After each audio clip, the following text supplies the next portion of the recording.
शासकीय स्तरावरच विद्यार्थ्यांमध्ये स्पर्धा परीक्षेची आवड निर्माण व्हावी, अभ्यासाची सवय लागावी, स्पर्धा परीक्षांची ओळख व्हावी आणि जिल्हाधिकारी यांच्या करिअर आणि कार्याची माहिती घेऊन यातून त्यांना प्रेरणा मिळावी या उद्देशानं जिल्हाधिकारी अमोल येडगे यांच्या संकल्पनेतून डे विथ कलेक्टर हा नाविन्यपूर्ण उपक्रम जिल्हाधिकारी कार्यालयात राबवण्यात येतोय।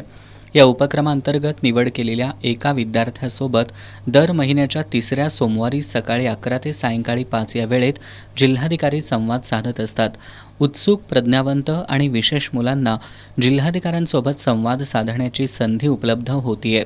या उपक्रमात गगनबावडा तालुक्यातील हर्षला जयसिंग पडवळ या विद्यार्थिनीनं जिल्हाधिकारी अमोल येडगे यांच्यासोबत प्रशासकीय कामकाजाचे धडे गिरवले। हर्षला जयसिंग पडवळ ही गगनबावडा तालुक्यातील मणदूर इथल्या श्री रामेश्वर हायस्कूलमध्ये इयत्ता 9वी मध्ये शिकत असलेली विद्यार्थिनी। तिनं डे विथ कलेक्टर उपक्रमांतर्गत जिल्हाधिकारी अमोल येडगे यांच्यासोबत प्रशासकीय कामकाजाचे धडे गिरवले। सोमवारी दिवसभरात झालेल्या बैठकीत हर्षला पडवळ हिनं उपस्थित राहून प्रशासकीय कामकाजाची माहिती घेतली। हर्षला जयसिंग पडवळ हिला शेतकरी आणि विद्यार्थी यांच्यासाठी काम करायचं असून यासाठी IAS होण्याची इच्छा तिनं जिल्हाधिकाऱ्यांशी बोलताना व्यक्त केली। हर्षलाला या निमित्तानं जिल्हाधिकारी कार्यालयातील कामकाज अगदी जवळून पाहण्याची संधी मिळाली।